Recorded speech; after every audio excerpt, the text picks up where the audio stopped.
So here we have the Mini Convertible on an 18 plate. I'm going to start off by showing you inside the boot, and then we'll hop in and run through some controls on the inside of the car from there. As we approach the back of the car, you can see that given the fact that it's a convertible Mini, we have a decent amount of boot space in there, along with that 50-50 split folding rear seat should you wish to increase that space even further. Okay, now that we're inside the car, we're going to start with the dials. We have the rev counter over on the left, the speedometer in the middle, and the fuel gauge on the right-hand side.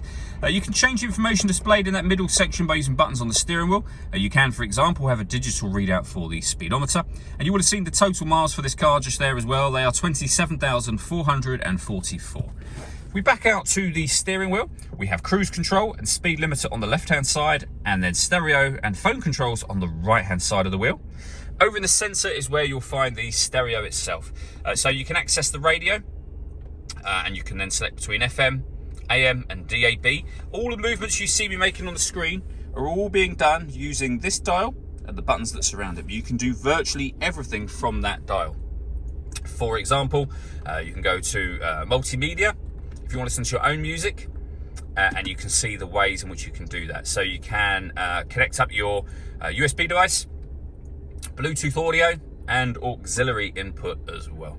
And up here you've also got things like settings and vehicle information as well, and you pair your phone from on that screen. Below that we then have the air conditioning, so you can determine the direction of the air, the fan speed, the temperature. The air conditioning's on at the minute, so that's off, back on again. You can recirculate the air that's in the car. That's a great way of heating it up or cooling it down quickly depending on the temperature you set here. We have a heated driver's seat with 3 heat settings, and the same for the passenger. We then also have a heated rear and heated front screen as well. Below that is the button to start and stop the engine for the car. We can turn the traction control off, and we can turn off the stop and start. This car is designed to cut out when it's stationary in traffic to save you fuel. That system is off when that orange light shows. We have a 12-volt charging socket with USB and auxiliary input, and then a 6-speed manual gearbox. All that leaves me to say is thank you for taking the time to watch this video. If you'd like to come and see the car in person and have a test drive, please feel free to call either of our MJA sites. We'd love to hear from you soon.